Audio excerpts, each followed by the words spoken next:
first, I would like to thank you very much for welcoming us today. I mean, it's a great pleasure for me first to meet you, but also to introduce you to Ira. So as I've been presenting Ira to different audiences over the last 3 days, I will just very quickly present him. First, maybe to give a word of INAR. I know that some of you know the organization. So INAR is the European Network Against Racism. So there are a number of organizations that is gathering more than 160 organizations across the EU to make some lobby and advocacy at the European level for racial equality, basically. So that's the main objective that we do, and of course we have lots of activities around that policy development. European Network Against Racism, INAR. www.inar-eu.org. So, in a nutshell, the star today is Ira. so very quickly, Ira was born in 1944 in New York City in a Jewish Orthodox family. And then very quickly was made aware of the differences and the injustice in the United States. He went into the civil rights movement also in the 60s, very early as well. He moved to the South, Georgia, and 2 years specifically in Mississippi, and he might tell you about some of the dire stories that he had been facing when he was there. After that, Ira went back to to New York, and then back to Louisville in Kentucky, where he's been there for the last 45 years. Ira has also continued to be a workers' organizer. He has been very much active in the labor movement, trade union. He is a trade unionist in the States. He has been winning one of the first anti-discrimination cases on the ground of disability, and it would be also very interesting to listen to how he's been organizing to get his case recognized. That's really a story by itself. Since then, he's been sitting on different commissions for human rights, for equality, anti-discrimination, cross-community dialogue appointed by the mayor of Louisville. Apart from this, he has a very busy life. He has also been funding a Jewish organization that has been fighting for the rights of Palestinians. He has been in Palestine, in Israel. He has been meeting with Yasser Arafat at some point. He is also a journalist and a columnist. He is teaching now at university, 2 courses in English. He is teaching the Jewish Palestinian history of the Jewish Palestinian conflict, and he's also teaching the history of the civil rights movement, basically. So, in a nutshell, this is a few of the highlights of Ira's deep knowledge, experience in life.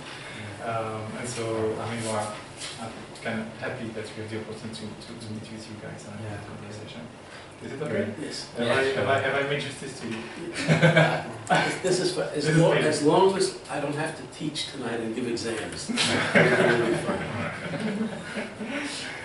So, Ira, maybe if you want to, maybe you make around the table, if everybody can present himself or herself, and then... I'm Zabel, I'm like the new president of this association. I'm Galahan Wilgas, and I'm the vice president of this association. I'm Lucy Pise, and I'm just an administrator of the association. I'm Ludovic, I'm the old president of this association. I'm Oscar, simply administrator.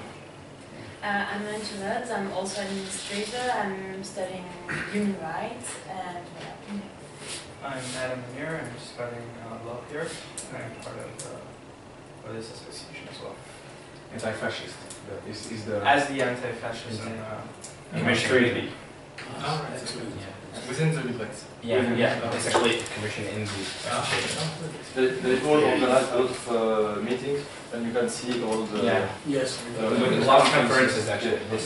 We exist since 1928. We're kind of all the association, and all our activities and almost like conferences about like philosophical, sociological, political, and from jurisdictions subject. You don't look like you're from 1928. Yeah. He's on tall shoulders. Well, I guess I should tell you a little bit about myself and why I am here, if that would be helpful. And then we can answer any questions you want to ask me. You feel free to interrupt me if you want and ask another question. I like that. I wanted this to be a dialogue, not just a monologue. I am 70 years old. I have been involved in the progressive movement, as Michael said, for many, many years. Probably longer than your parents may be living, I don't know. And I came here because of my association with my friend Michael. I had not known Michael before. I live in Louisville, Kentucky, which is in the middle of the United States. It's in the south, but a little bit to the south. It's in the middle.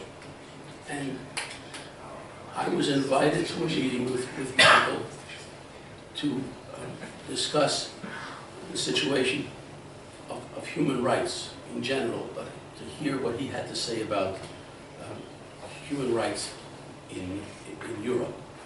My particular interest was in the protests, or I should say the right-wing attacks on immigrants that are throughout Europe. And I did a lot of reading before, and I knew something about it, but I didn't know nearly as much, and Michael has informed me some.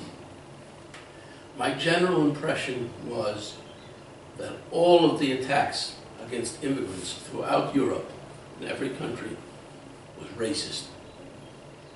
In some countries, it was not just racist, it was fascist. And so Michael and I talked about the best way for me to investigate this. And I should tell you, I am not a poor person, but I am not a rich person. To take a trip like this, I could not do it by myself. Many people, poor and working class people, who are friends of mine and colleagues, contributed to my being here. So I am very appreciative of them, and I am very appreciative of Einar, and particularly my brother Michael, for arranging this. I'm very grateful, and I'm very honored to speak to you. I love to speak to students. I would prefer to speak to students and push the adults out of the room. Not today. I'll tell them tomorrow. I give them an exception.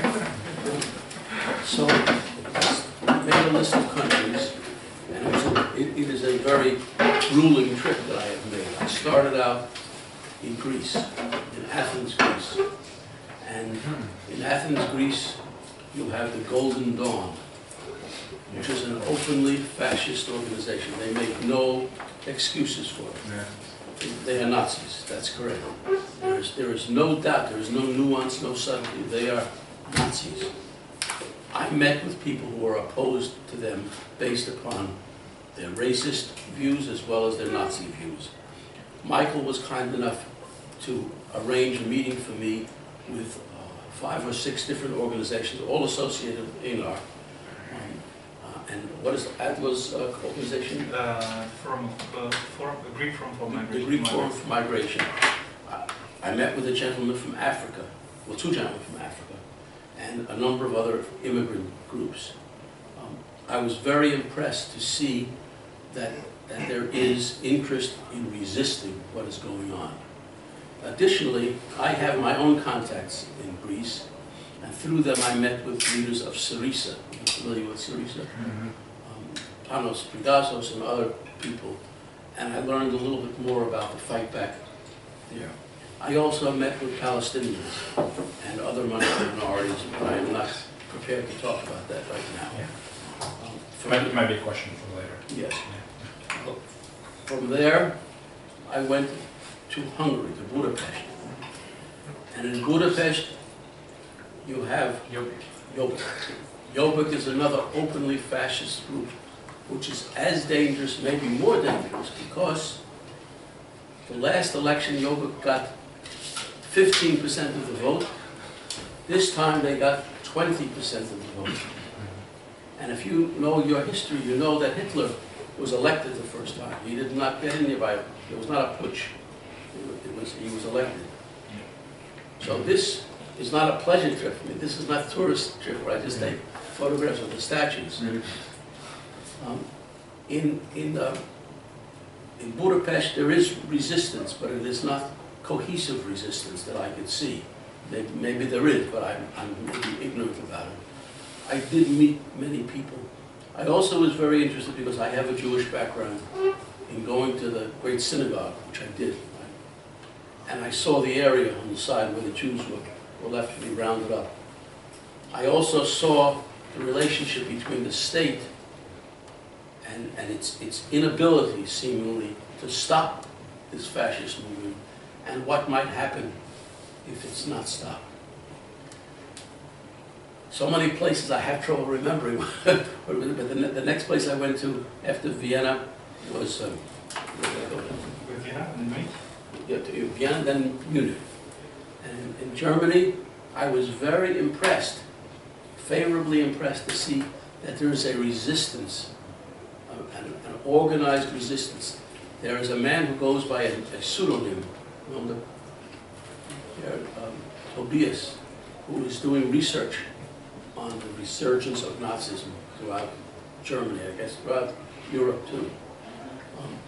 I attended a rally, a demonstration for peace, and I was very moved by it. Many, many different organizations on the left, as well as sort of the middle type organizations. And it was a march. We marched about a mile, which I need to do because I wait. I'm giving you very briefly because I want to entertain questions. Where did I go next? It was in Switzerland. Switzerland. In Switzerland, I was in Mouvement. I did not have an itinerary there, but I met with people, two Americans, who were retired there, and one person used to be with the World Council of Churches, which is a very progressive church organization that is for civil rights and is against fascism.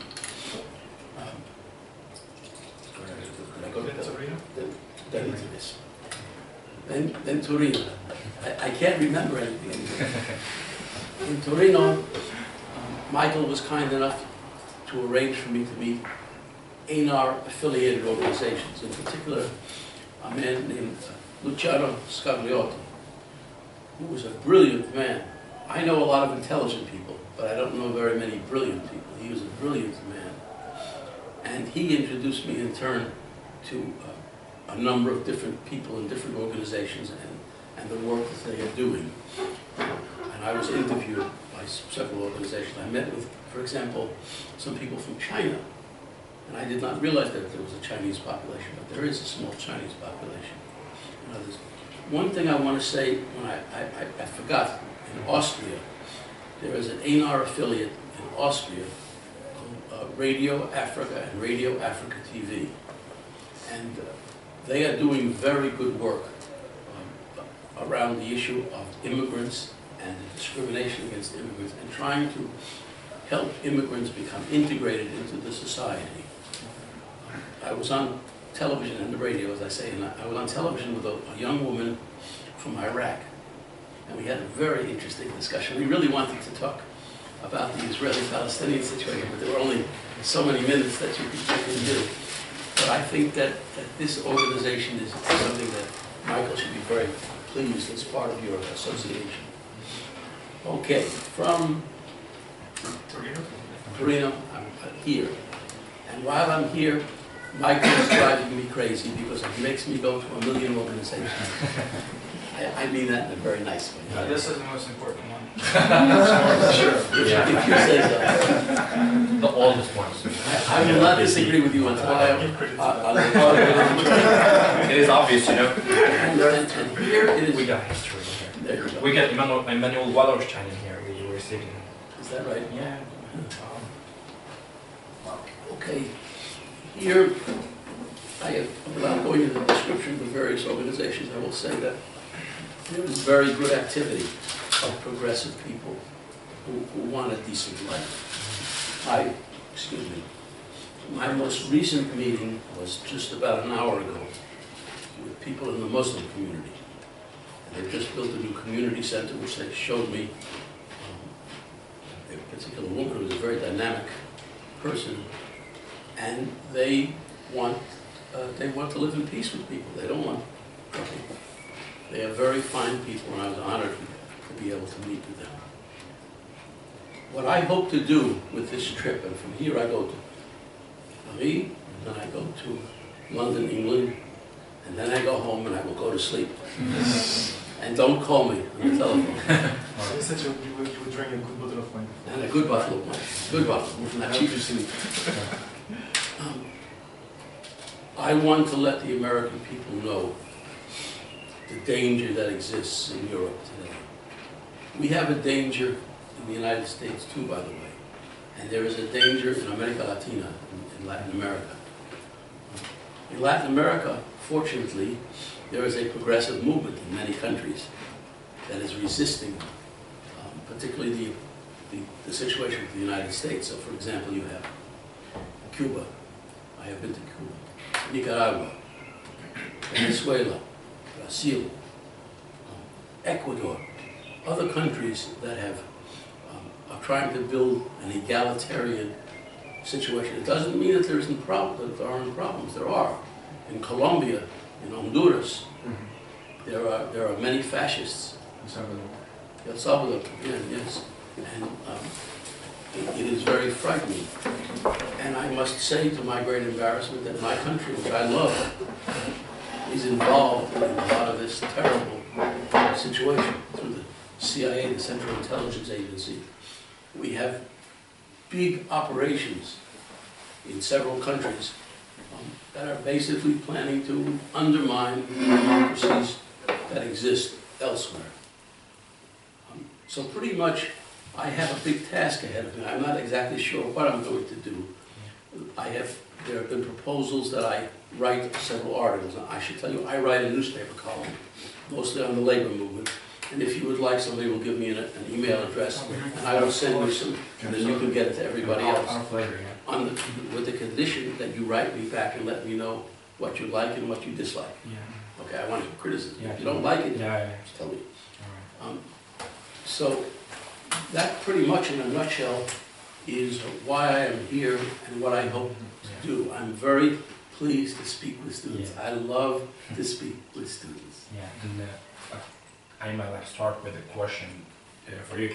It's a bit like a more historical point of view.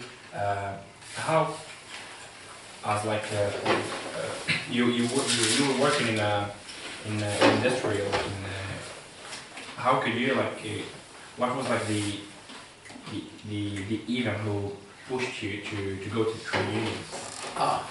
Good question. I have to give you a background. Yeah, definitely. I am Jewish. I come from a Jewish Orthodox family. My father, however, became political as a young man. He was not active as I am active, but he had very progressive views toward things. And the first interest that I had was not in trade unions. I was a young boy. I didn't know anything about trade. But I did know a little bit about the civil rights movement in the United States. When I was 11 years old, a woman named Rosa Parks, a black woman in the state of Alabama, refused to give up her seat to a white man. And she was arrested, and I remember seeing on television, this was so old, the television was just a little television with a big chassis. And I saw in this beautiful older woman, them fingerprinting her. And I didn't understand again, I was a little boy. Okay, so now we will skip to approximately 4 years later. In 1960, 4 African-American college students went to a restaurant, that we call it a lunch counter, where a bunch of people sit on one side. And all they wanted to do was to buy food, a hamburger and a Coke or whatever, and they were not served. They refused to move. They stayed in those seats. And that night, the news spread all over the country, probably all over the world. But my father came home from work, and he said, Ira, and again, he was not the activist the way I am, but he was a very decent, kind person. He said, tomorrow there will be a picket line, a demonstration here in New York in solidarity with the people in North Carolina. Would you like to come? And I had mixed reactions, because at that age, I wanted to be like everybody else. I didn't want to be different. I was afraid I would be on television. I was very skinny. I'm not skinny anymore. And I had pimples. And you want to be like all the other teenagers, right? But I thought about it, and I said, I need to go. And I did. And it gave me such a warm feeling to be with my father. I couldn't stay long, because I think it was war. But he was there. And from then on, I began to read and to study. And I became as a white person, I'm not black, I'm white. But the problem was not a black problem. It was a white problem and a black problem, but particularly it was an American problem. It was the government that needed to intercede, and they did not, either on a national level or a state level. So from then on, I had a conscience. I began to understand political. And I am a socialist, but I will claim it. And it was not just an accident that this happened. It was a way for somebody to make money. However, it was not the only manifestation of differences. My mother and father were poor people. Everybody says that the Jews have all the money. They didn't come to my house with the money. And so my mother wanted me to become a professor. She says, you're a smart boy, and I love literature. I couldn't even be thinking of that at that time. I was going to go to school, but I just said I have to become involved in the civil rights movement, which I did in the state of Georgia, in the state of Mississippi, as Michael mentioned. But I'll stop that part because this is the background of my involvement. I knew that poor and working class people needed to be organized. And the best place to do that was to become a labor organizer. And so I became involved in the labor movement in various factories. I tried to organize hospitals and warehouses. And eventually I wound up in a big factory with 4,200 people. And I was there for 24 years. I was a union representative, what we call a shop steward. And I then was a representative of the union itself on a council of all the unions in my city. I did that for 8 years. Additionally, I write a newspaper as a column mostly on the labor movement, but not entirely. I don't get any money for it, it's free. I would like to get money. If you have any ideas, let me know. But pretty much, that's how I got. It was the civil rights movement and the labor movement together that gave me the perspective to continue struggle. One last thing I would say, if I may make an observation. Yeah. It is very difficult to be involved in a progressive struggle for 50 some odd years is what I've been involved in. It's not so easy anymore. Yeah. They help me up the stairs sometimes, and he says, watch the stairs, I don't see very well. And that's important, but I have to pace myself. But you are young people, and you have your lives ahead of you, and I have a feeling by your being here, you're making a statement. You'd like to make money, but money is not the only thing in life. You want the world to be a little bit better than the way you found it. I have a feeling looking at your faces, that's what you want. And so I am very proud to be with you tonight. Thank you. Well, I got a question also on your background. I was wondering, when you were in the civil rights movement, there were several different movements in the civil rights movement. And I was wondering, were you closer to, say, Martin Luther King, or Malcolm X? And what was your point of view about violence and non-violent way of militantism? Very good question. Yeah. That's the key question. The organizations that I worked with in the South, the first one was called SNCC, S-N-C-C, the Student Nonviolent Coordinating Committee. It was a funny name because we were not all students. We were not all nonviolent, not always coordinated in how much of a committee, but it was the group that included Stokely Carmichael and John Lewis and other people. That's where I started out. There were other organizations as well. As far as my position on violence and nonviolence, I am not a pacifist. I would have fought against Hitler in World War II. I would have fought against Mussolini. I would have joined the Brigadas Internacionales in Spain, to fight against the fascists. But I accepted nonviolence as a tactic because we had no ability for an armed struggle. It was impossible. Besides which, many people in the black community were pacifists. And so as a white man, as a white person, I had to accept what was going on, and I'm glad that I did that. I was beaten, and so I had to accept that. But the question of violence and nonviolence, I'm going to frame it a different way. It's violence versus self-defense. How do you defend yourself if I'm going to hit this man? Should he allow me to hit him at all times? No, of course not. Okay. He does some Japanese shit. Watch out. I don't like one of those. Watch out for you. Anyhow, the question that you raise is interesting. Now, as far as Martin Luther King versus Malcolm X, number one, they were not as far apart as the press would tell you. They didn't have the same view, no. But Martin Luther King was a socialist. Martin Luther King was an activist. What Martin Luther King did was he first fought for civil rights, the right of a black person to sit next to a white person in a restaurant. But what good is it if you can sit next to somebody else and you do not have the money to buy the food? There's no good. So he decided to fight also for economic rights. But he also saw that you're not going to get anywhere if you allow an imperialist policy in Vietnam. So he came out and said that the war in Vietnam was an imperialist venture, that he was against the war in Vietnam. And then the media, the press, who tolerated, they loved him when he was said to turn the other cheek. Then they tried to smear him. They tried to degrade him and to change his situation. They were partially successful, but not totally successful. As far as your other question about Martin Luther King versus Malcolm X in specific,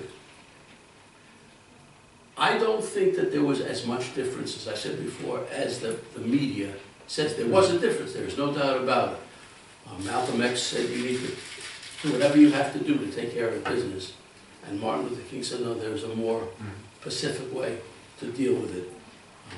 But that's for a whole other discussion. And just so you know, my comrades may tell me if I'm mistaken, but I think our association also sent students to Spain during the Civil War, and we had also students who fought against fascism, against Franco. Is that right? Yeah. And we had like a lot of history in the resistance against the Nazi invasion in here. Really? Yeah, because the university were closed for like 3 or 4 years, from 39 to 43, 44, during the Nazi invasion, and we had a lot of resistance in here. Didn't they organize also courses, secret courses? Yeah, secret courses to yeah, totally. Yeah, and we had like some people from our associations who are like one of the well-known Belgian resistance. And we have like the G square, we call it square, and it's essentially kind of a little pyramid to remind like the resistance of those people, because they were students, and there was something here in ULB, and every year we call it like it's our ULB day of when we go. There's a lot of ceremonies and we go and celebrate their efforts. Yeah, their courage.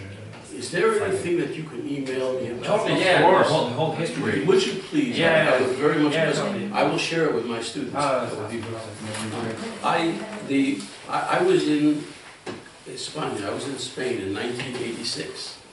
I was invited.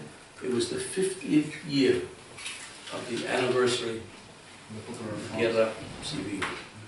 And I met La Passionnante, Dolores Ibarrura.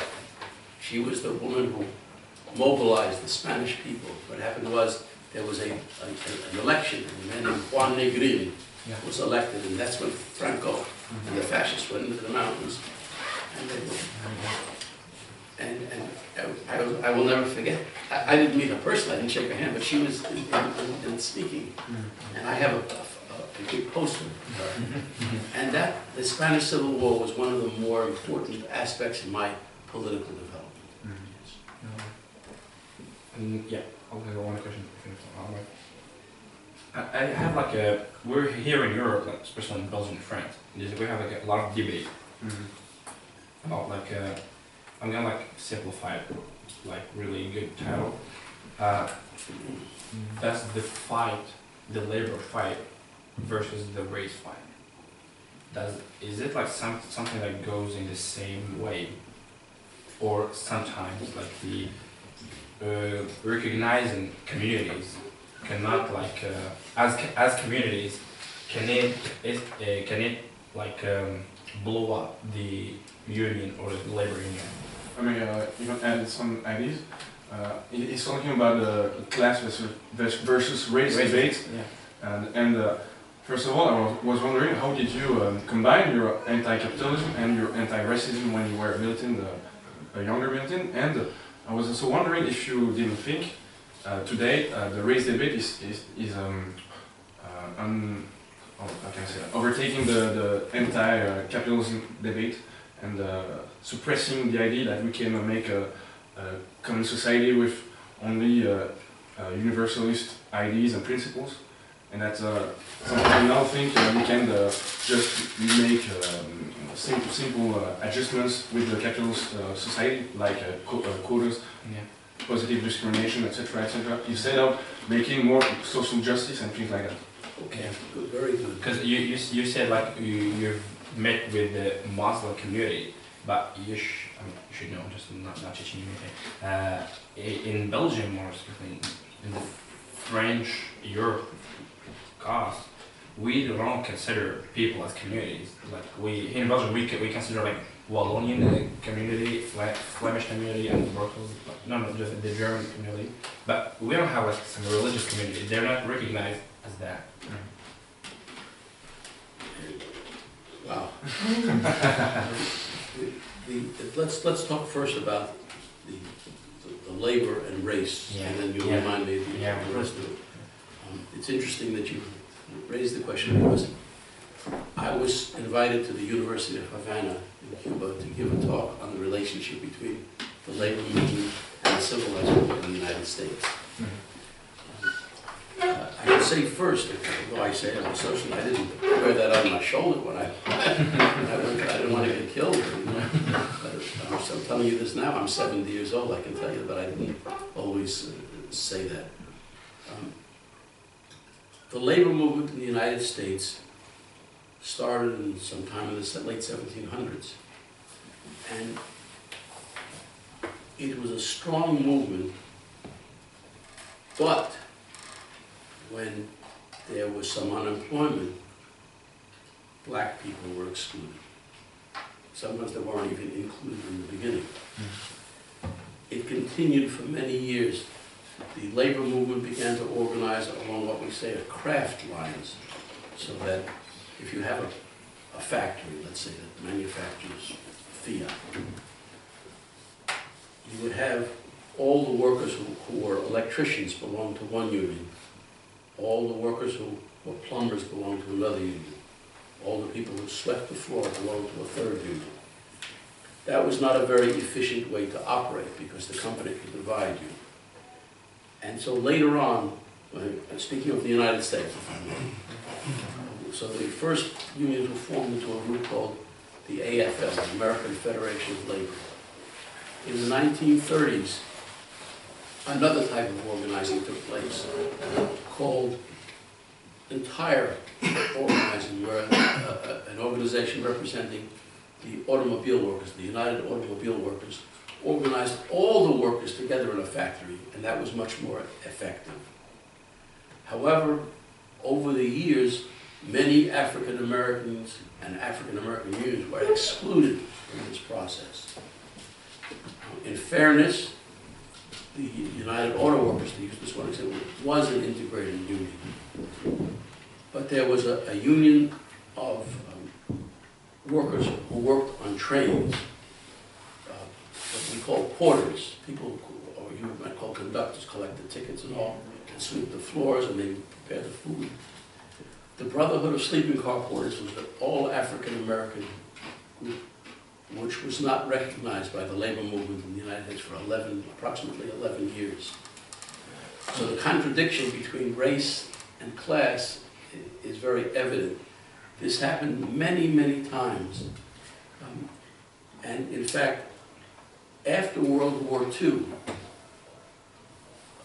there were many unions that were radical, that believed in radical solutions, but as well believed in integrated unions. The McCarthy period began a Cold War period where they called everybody named whether they were socialist or not. And they expelled 11 unions from the Federation. The most militant unions were put out. So it was a great difficulty. And this McCarthy period, they would say, they would call anybody a communist.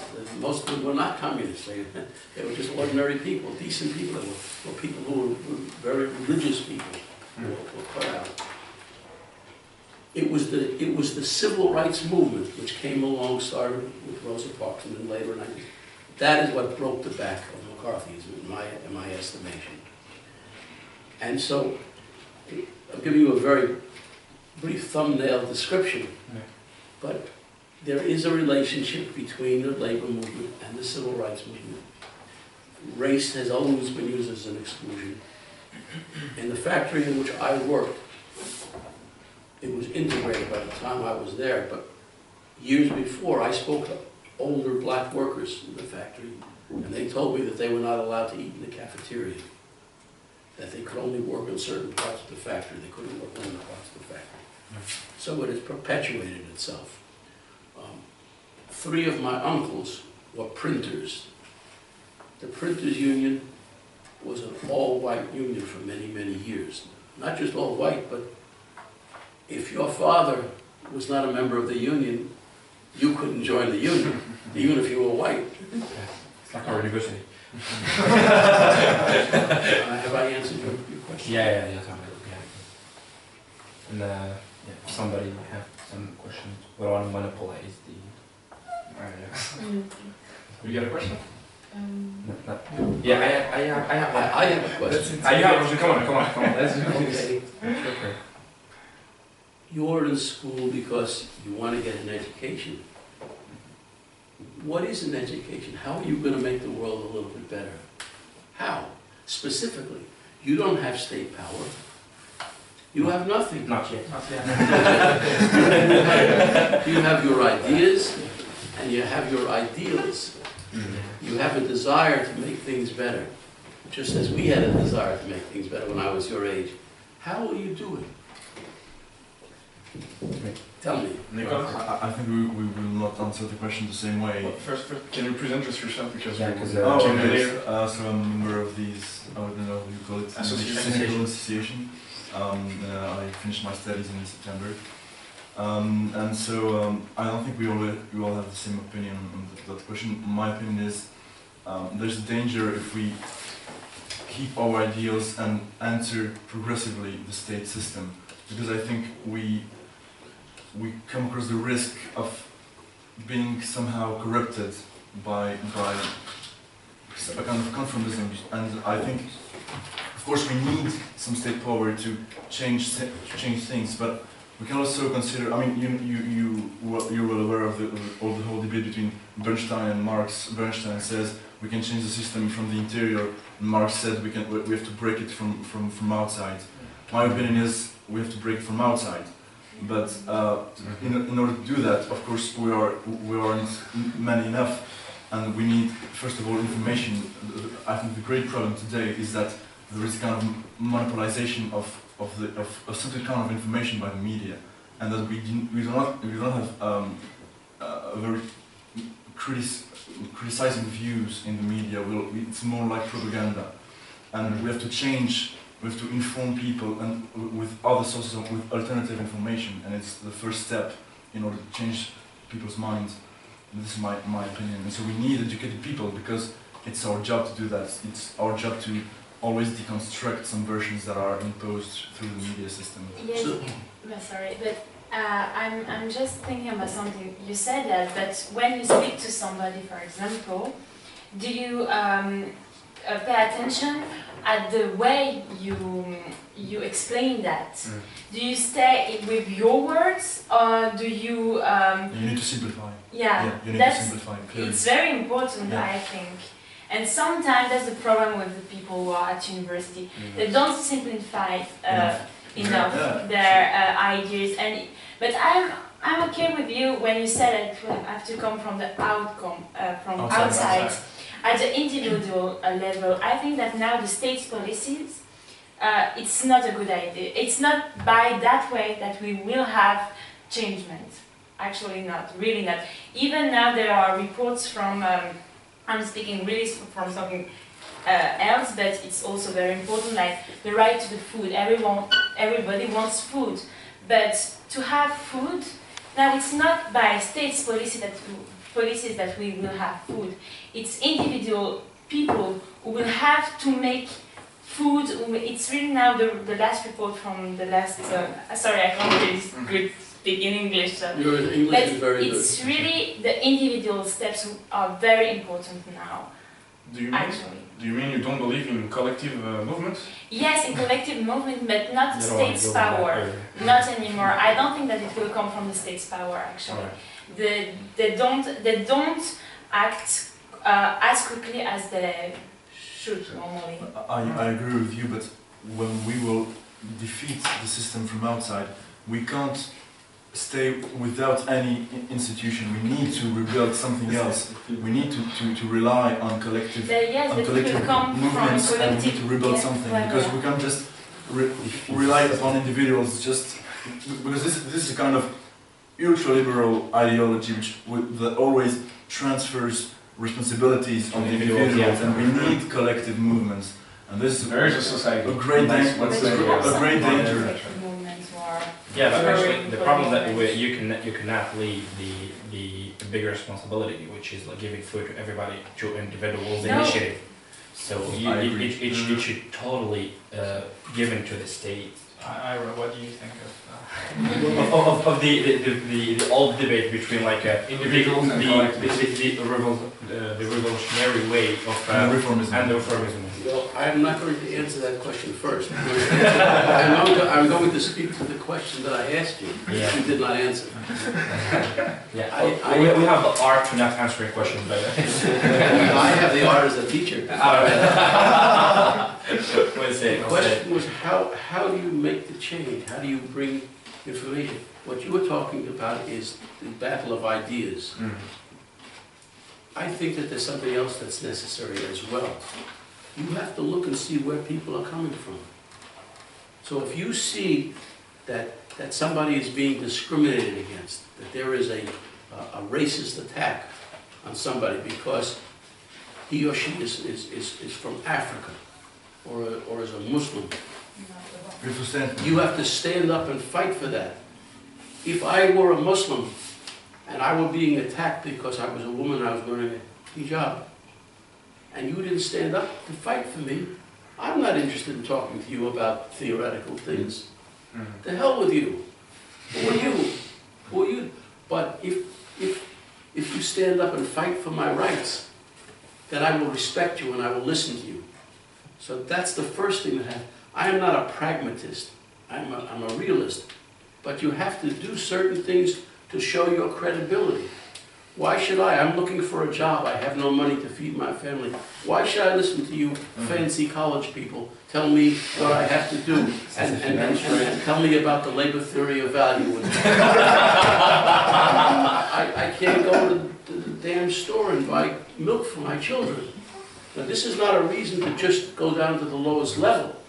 Okay, once you have established that rapport with people, to fight discrimination, to fight for justice, then you have the right to engage in this, even simultaneously perhaps, but that has to go through. Ideas. As far as Bernstein versus Marx, that's too theoretical for a radio show right now. I'm willing to get into the discussion. Not in the United States. Touché. But for me, the theoretical construct has to be about what you can do to move masses of people. Yes. How are you going to do this? We figured it out in the 1960s. It was only one struggle, and then things got co-opted. So that was my next question, if I may. I mean, if you're done. I wanted to ask you, well, we know that there were major labor fights in the 60s, as you said. and it seems like we don't see the labor movements anymore. We don't see the unions out there. I mean, maybe people who work in factories do, but we don't see them changing policies on a governmental level anymore. We don't see people protesting in the streets anymore. So is it because things are going better for workers, for people, for the lower classes? Is it because we don't really, they got everything they needed, and the government or whoever was in power was able to, to quiet them down? That was my first question. Okay. The labor movement is a reflection of the society at large.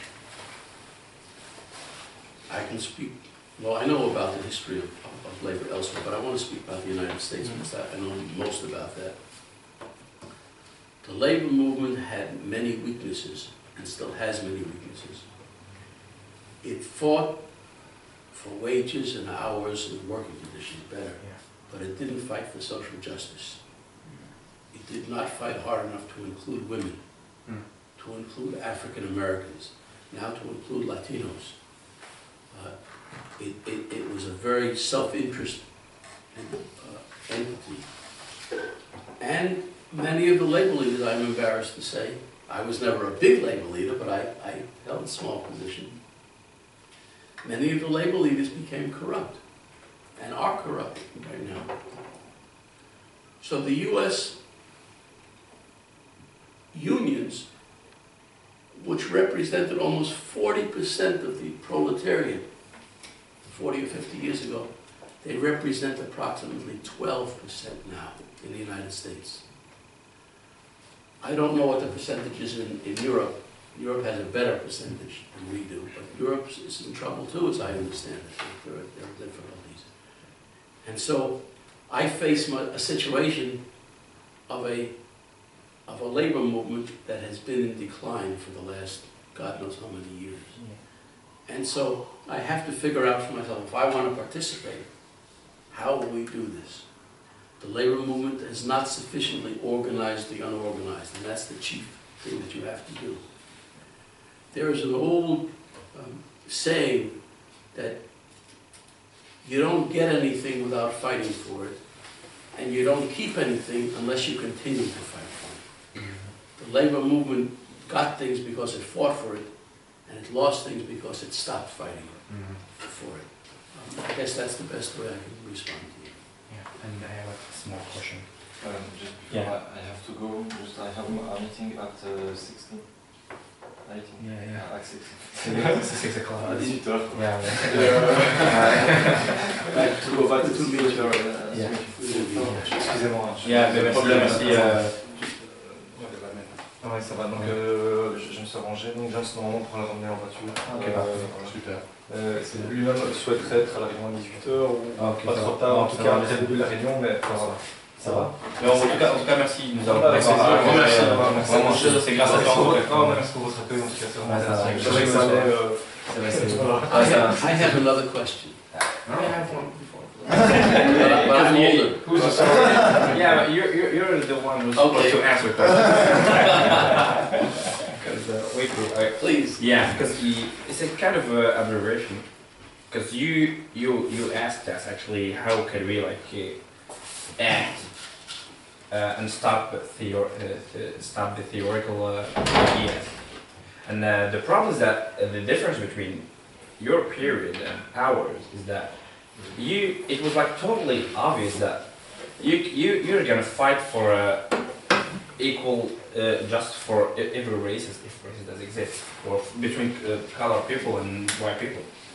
Now the problem today, for example, I'm taking the most known example that you said, the Muslim woman with her hijab, for example.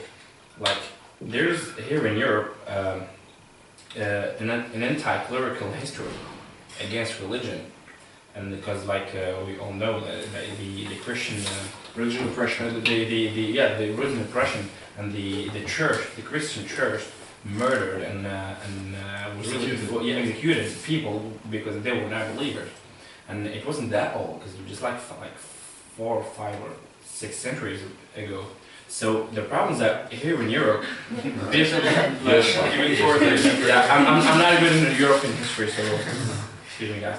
And the problem is that there's actually a difficulty between the anti-clerical movement that we should assure and the anti-racism movement that we should assure too. And sometimes in this question of hijab and the presence of Islam here in Europe, there's actually a lot of questions, and but I personally don't have all the answers. That's why actually it's a question for everybody, because a lot of people who are criticizing the presence of Islam here in Europe are doing it. Like, I think that the majority of them are doing it because of their racist or xenophobia. But there are some of them who are just like him, are like kind of scared of the past that we had here with the Christian religion. It's not just even anti-clerical, it's also a feminist issue. I think it's also the case in America. You have women that are, I don't know, white, black, etc., but have feminist ideals, and they just don't accept the hijab because it's, in their opinion, a symbol of oppression of the women. So they have a lot of struggle to combine their feminism with their anti-racism that tells them to support these women because they are oppressed, because they are Muslims. Yeah. And also, to finish on that case, I have this book here by an American intellectual that's named yeah, I saw that. And he says that in America there's what he calls the twilight of common dreams, and it talks about the fact that the struggles before, like class struggle, etc., which were kind of monolithic and way more simpler, have been divided by identity issues like black movements, black pride, Jewish pride, gay pride, etc., which have in fine undermined the common dream of a common world where people can live in equality, etc., etc. So I was wondering, how do you solve that problem, the multiplication of identities in the labor movement? You answer and then you because there are 2 big questions. There are a number of questions that I've heard. First of all, about anti-clericalism versus anti-racism. Yeah. And somebody quoted Marx. Marx said 2 things, and we only think about one thing. He said, religion is the opiate of the people. He also said, it is the hope of a hopeless world. Mm-hmm. Nobody thinks about that part of the hope of a hopeless world. I think that you cannot, at this stage, certainly live a progressive life without respecting people who are religious, for whatever reason. I know about the history of Catholicism in particular, but I know what they did to my people in the name of religion. 6 million of my people put up in gas chambers. Where was God? In any event, the hope of a hopeless world. Let me tell you a story. In the Deep South in the 1960s, the church, the black church, was the only place where a black man and woman could go on a Sunday and have a sense of dignity and self-worth, where a man could wear a suit and tie and a woman a nice dress and go into church and be called Mr. and Mrs. The church was a very strong place. It was the only place really where African Americans could maintain a modicum of dignity. To attack that and say to these people that it's an opiate at a time when they were struggling for their lives does not recognize reality. Does that mean that I agree with all of it? No, but one must respect it. And I went to many churches on Sunday. Black Baptist churches, Methodist, they call it Holy Rollers, Fundamentalists, etc. And I learned to have a respect seeing how important that was caused me to go back and examine my own religion as a Jew. I skipped a lot of the Bible. I didn't read this one begat that one and all that. And I began to try to understand also about Islam and other religions as well, Eastern religion, Buddhism. It didn't make me a ritualistically observant person, but it gave me an understanding of ritual and what it means to human beings to be able to cling to life. Can we go to a poor Muslim person from a third world country and tell her or tell him, the hell with your religion, and then expect that person to listen to you? No. Am I saying that you should compromise your principles? No, you have to say how you feel. But we have to understand, if religion was an opiate, it was also a hope of the hopeless world.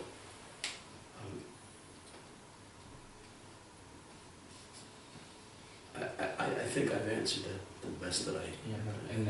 I wanted to add something to this question, because the broader question is, how do you build a mass movement when, I mean, what Gala explained is that with the globalization and growing migration of people, you have to deal with very mixed communities, with very mixed societies. And I mean, I understood your question when you said you have to stand for the rights of someone if you want him to respect you, and I totally agree. But the question is, when do you place the limits of what you call the rights? Because you can't also build a mass movement without any common denominator, and you need to build something in common. Exactly. But the thing is, you can't ask the immigrant, for instance, to totally forget his culture. It's totally inhuman, but you can't completely change the traditions of some societies because of the growing complexity and the growing cultural complexity. You need to build a common denominator. And the question is, what comes first? I mean, do you first stand for some right that you first have to define, or first you talk with them and try to build a common denominator before defining, okay, this is something I will stand for, this is something I can't accept? And so it's very difficult. It's a good question, if I may just add something. It's not a problem, it's like an early advantage that you guys have in America, that you are so dramatic. So, in a good way, you got it in a good way, because like every American, they have this weird feeling to be proud of being American. You just said, you said I'm proud of my country. Yeah, before. yeah, sure. That sounds crazy to us. Yeah, it's really crazy. Yeah. Because we don't say that here. We don't say I'm proud of being French, because you're directly a fascist when you say I'm proud of being French. Yeah. Even if you say I'm proud of being Belgian, like how can I say that? You guys have one of the worst history in the whole humanity.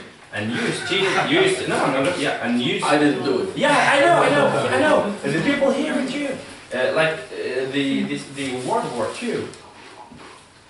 People are always having this souvenir behind them and stopping them from feeling. Patriotism. I'm not talking about patriotism. It's patriotism. No, it's when you say you're proud of your country, it's what you call. No, it's your point of view. No, it's the definition of patriotism. No, and that's the thing in America is that people are way easier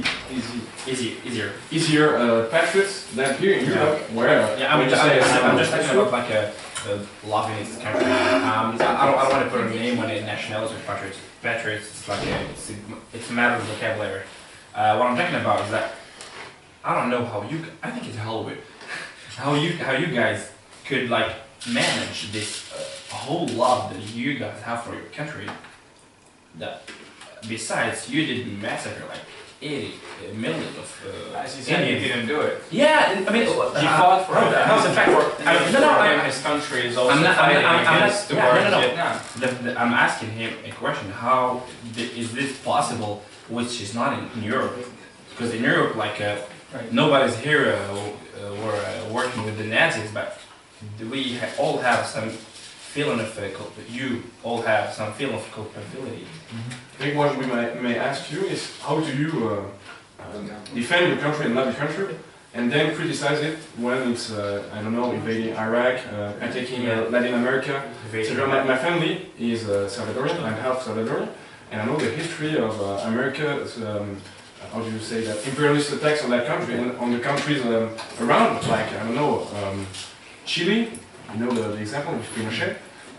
How do you love your country when your country has done so many bad things in foreign countries? This is a very good question. It's key. First of all, let me be clear. What the United States has done in El Salvador and Cuba is nothing but raw, aggressive terror, imperialism. The United States, I am told now, has 2 big bases in Honduras. They have bases in Colombia. We are ready to take over the world. Again, I am not proud of that. I am ashamed of that. I am ashamed of the fact that the United States cavalry, the old army, took blankets and put poison in them and gave them to the Indians to sleep with, and they died. I'm not proud of the fact that the United States took Japanese Americans who did not fight with Hirohito and put them in camps. I can go over it again and again for many things.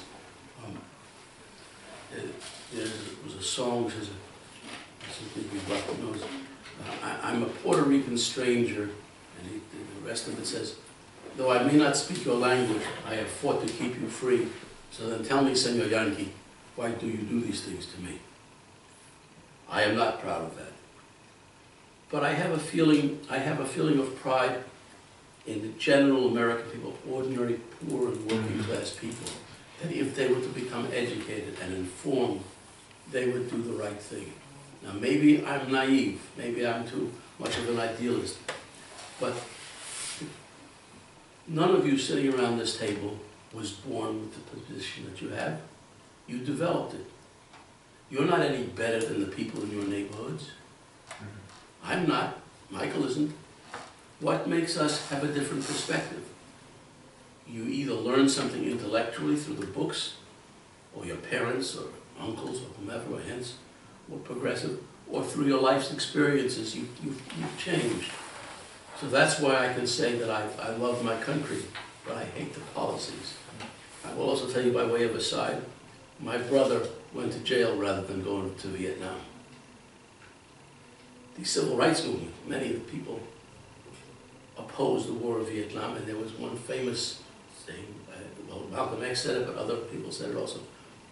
The derogatory word for a black person in the United States is nigger, so you'll forgive me for using that word. He said, no Vietnamese ever called me nigger. It was Muhammad Ali, I guess, was the first, or others. So why should I fight against them? So that's how I... Now, there's a difference between narrow nationalism, pride in being, well, the German, let's say, and progressive nationalism, which says that we are all different. To believe in equality is to recognize differences among people. And to hone in on the example of Germany. After Germany lost the war, World War I, it was not called World War I, they didn't know there was going to be a World War II. As I understand it, there was a Freiburger movement, something like that, called, and it was they said, Germans, you have been humiliated. Take pride in being Germans. 10 years later, the Nazi Youth Corps formed, or something, and it went downhill from there. That nationalism is disgusting nationalism. But I think you can be proud to be from your country, even if it's done wrong things, as long as you're fighting against those wrong things. That's my opinion. But I have a question. You're going to answer my question. Yeah, please. We all believe in equality here at the round table. Everyone, I'm sure. We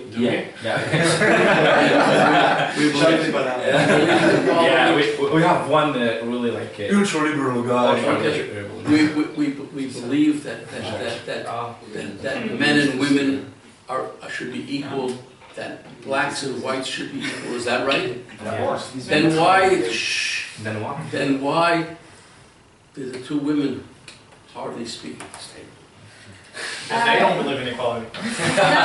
No, I don't think it's because I'm a woman that I don't speak. It's because, from my experience, it's the first time that I'm in those kind of debates, and I don't want to speak without knowledge. I mean, I don't have the experience to know what to say, to know what to answer, and so I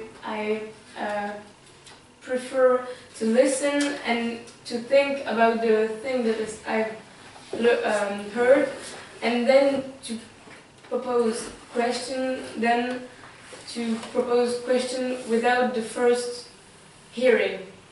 Okay, but I was not criticizing you. No, but I was saying the men have to be sensitive. They have to encourage you. It's difficult. It's the same way I'm in a room with African Americans, and oftentimes the whites talk. Can I answer this? Yeah, me too. No, we have to answer the question actually. Be sensitive. You said, why didn't they talk? We didn't make them stay quiet. I mean, we didn't force them. You kept talking, and you didn't. You should stop. Yeah, you should stop and say. I'm really not okay with this point of view. Yeah, because I just said, does anyone have a question before you? Yeah. You asked it. No, it's not a problem. This is really like a detailed problem. Because in your point of view, you say that like from your experience that the black people didn't talk a lot compared to the white people, and you made an effort to give black people like opportunity to speak. There's like some ways of anti-racism who would see that like some paternalism, white paternalism, or male paternalism. If she want to take the chance to talk, she should take it. And it's not me who's gonna give her the heterosexual men who are gonna give her to the small women. The right to talk. Yeah, it's like it's not a poor thing that we have to care about. We are just. Can I jump on this one? Yeah. It's equality. It's not about equality. It's about recognizing the poor relationship within any room. And that's, I really agree with what you say, Ira, because if you leave people free, then you might think that, okay, because you think that you are empowered enough to take the floor, that everybody in the room is empowered enough to take the room. She might be brilliant, the young guy here might be extremely brilliant, but for whichever reason doesn't feel he's okay in the dynamic, right? And so you, as in a position of privilege and power, you have to recognize that and be able to challenge it yourself. I know it's very difficult, but I so many things down to this movement. It's always white men speak. Most of the time, myself being you see what I mean? So it's really difficult to be aware of this poor relationship, which is everywhere. I totally understand, but it's not related to the fact that she's a woman or like I'm not a white. It's not. It is. It's not related. It is. It's about race. It's about sex. It's about. I know many women who are very easy speakers, and they absolutely don't need us to give them the. I mean, this I'm the boss. We're doing it again. Let the women speak.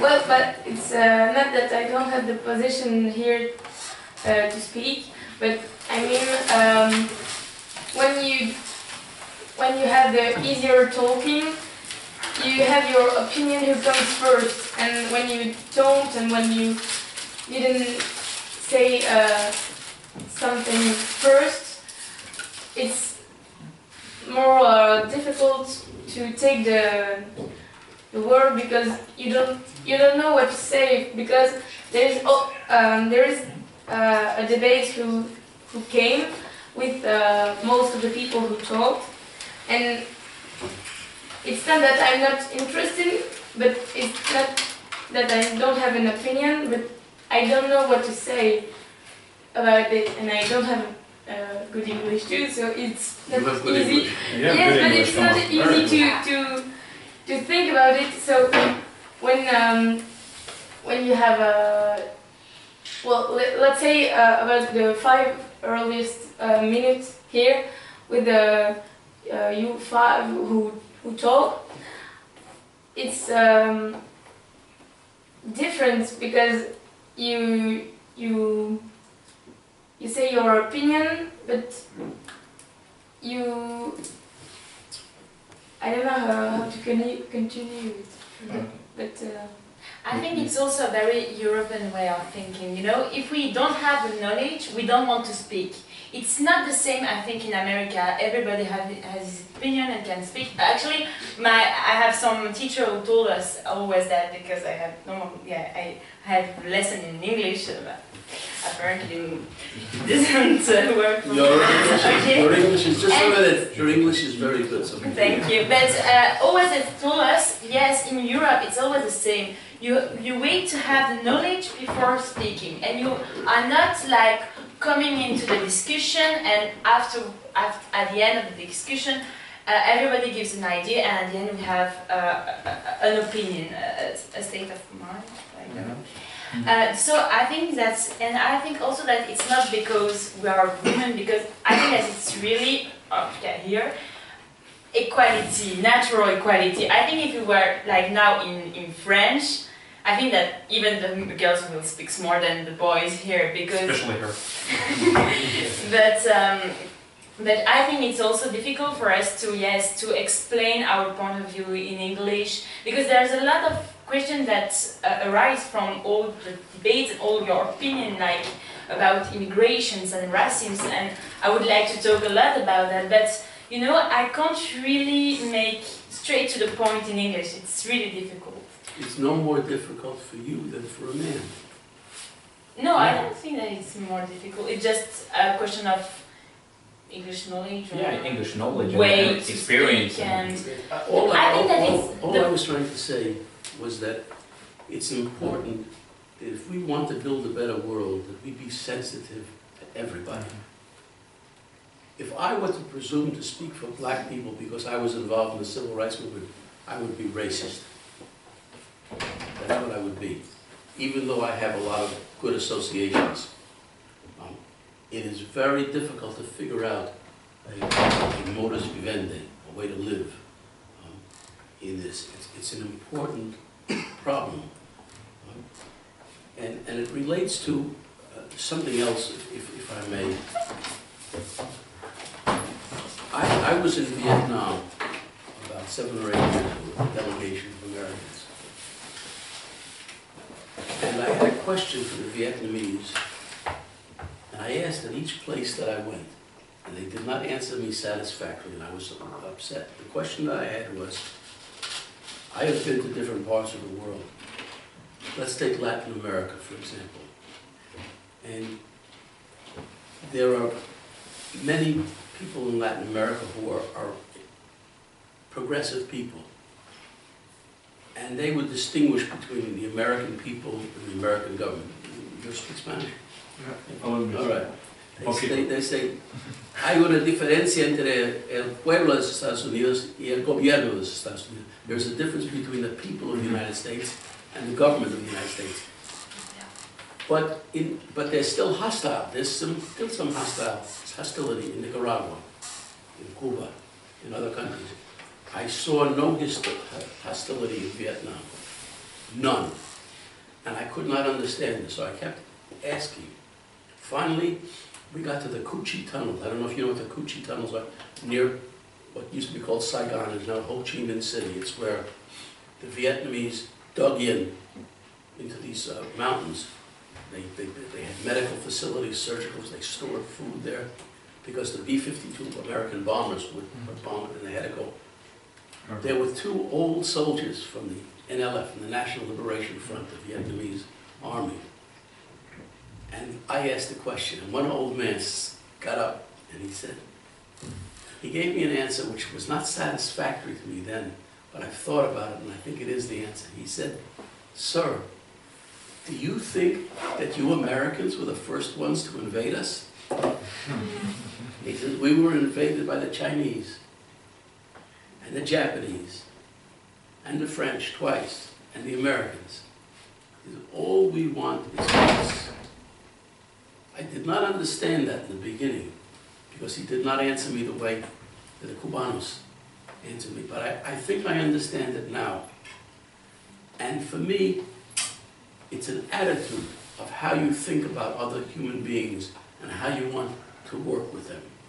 Which leads to one other point, and I know maybe you think that I've gotten off the topic, but I don't think so. I'm not going to give you advice because that would be condescending, but I want to give you a piece of information about how I think of things. I think that the world can be made to be a better place. Sometimes one doesn't think that, but it can be a better place. I don't think that human beings are good or that they're bad. I think human beings exist, and the only thing we can say that there's certain behaviors that we have. We gather together so that the lions won't eat us. We'll go into the cave and close the cave. And I believe that if people have the opportunity to get enough food and clothing and shelter and happiness, they will behave in good ways. If they don't, then they will behave in bad ways and rationalize it by saying that Jews were Untermenschen, subhuman beings, or that blacks were savages, or that Muslims were scheming to kill you, etc. And I believe in the goodness of human beings. And I'm not trying to be a priest here, but that's and I'm very honored that you asked me to speak to you. We are honored to receive you here, really. And I want to thank you in the name of the association and thank Michael too to bring us to bring you to us, and it was really rich of information, and we had a better view of what anti-racism and labor unions is in the United States. We have to act We have to act and stop thinking. But the problem is that oh, thank you. We will not stop thinking. We've talked about your vision about America, and if we are proud of our country. And this is just one little question about America is a very special country because it's a big country with different states. And actually today, if I'm not wrong, there are so many states where there is still anti-progressist law. Like, for example, the most it's the death penalty. And I was wondering, if I'm not wrong, you said that you lived in Mississippi. In the 60s. In the 60s, and well, were you aware of all the situations with, of course, yes, the black people, and it's also the beginning of the debate, but this situation of the maids in Mississippi, who was very special. What was your point of view, because you lived with? Relative to the situation of maids. Yeah. There was a movie made recently. I don't know. From a book. Yes. I helped. Well, there was a woman, an African American woman, in one of the towns in which I lived in Mississippi, who tried to organize the maids into a union. A very courageous woman to do this, because it was difficult. If you're in one factory or in one hospital or in one warehouse or in one university, it's very easy. But if you have people working in many different houses, it's almost impossible. She was not able to do it, but she was so committed to the progressive movement.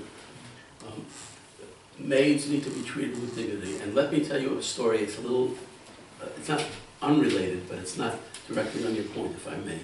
I want to tell you a story about a woman named Mary Spencer. She's dead now. She was a maid. She worked 10 hours a day in a white person's kitchen. And then she came home and she was committed to the civil rights movement. And one of the things that she did was she would feed the civil rights workers.